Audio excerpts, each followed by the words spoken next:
Can I just say what a fantastic welcome I've had today from everyone at the port. But my visit to Senegal this week has been about focusing on economic partnership, a partnership for economic growth to secure the future for all our peoples.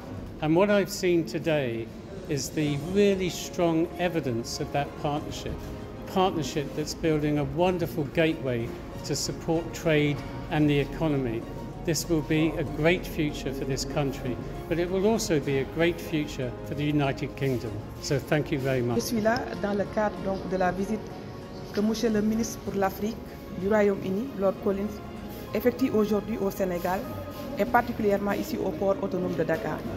Cette visite, comme c'est indiqué, s'inscrit dans le cadre du renforcement des relations de coopération qui ont toujours existé entre le Royaume-Uni et le Sénégal.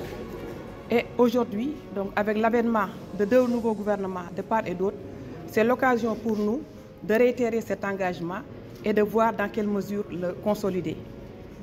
Cette visite également s'inscrit dans le cadre même du partenariat qui existe entre le port autonome de Dakar, DP World et le BII, le British International Investment, donc, qui sont des partenaires donc, qui investissent au niveau de DP World Ndayane et qui vont intervenir dans le domaine des corridors. Vous savez, c'est important, les corridors, pour une bonne circulation des marchandises, mais également pour le désengorgement du port, qui peut être un facteur même d'allègement des coûts.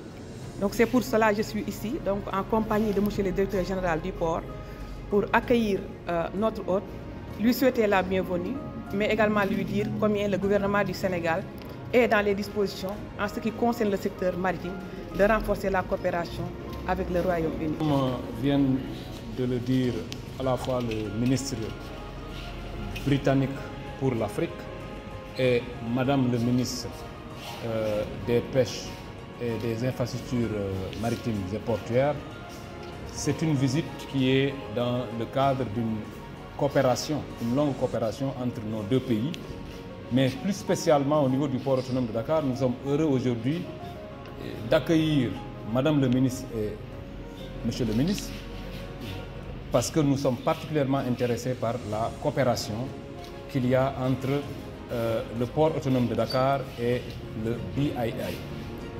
Nous sommes intéressés dans la mesure où aujourd'hui, au niveau du port de Dakar, nous avons un projet phare, un projet majeur qui va déterminer l'avenir de l'économie sénégalaise et plus particulièrement l'avenir du secteur portuaire, c'est-à-dire le port de Ndayane. C'est aujourd'hui, je pense que c'est le plus grand projet en cours qui doit être réalisé sur un investissement d'au moins 700 milliards. C'est un projet d'envergure qui permettra au Sénégal, au port de Dakar, de se repositionner comme un hub international. Nous avons déjà des arguments au plan géographique. Il nous reste maintenant à créer une certaine excellence logistique en étant au niveau des standards mondiaux de capacité nautique et de prestations les plus modernes qu'ils soient. Et je pense qu'aujourd'hui, le président de la République, en allant en Chine, a pu visiter les ports les plus performants, les plus grands ports, tout ce qui existe de moderne en matière portuaire, en matière de manutention.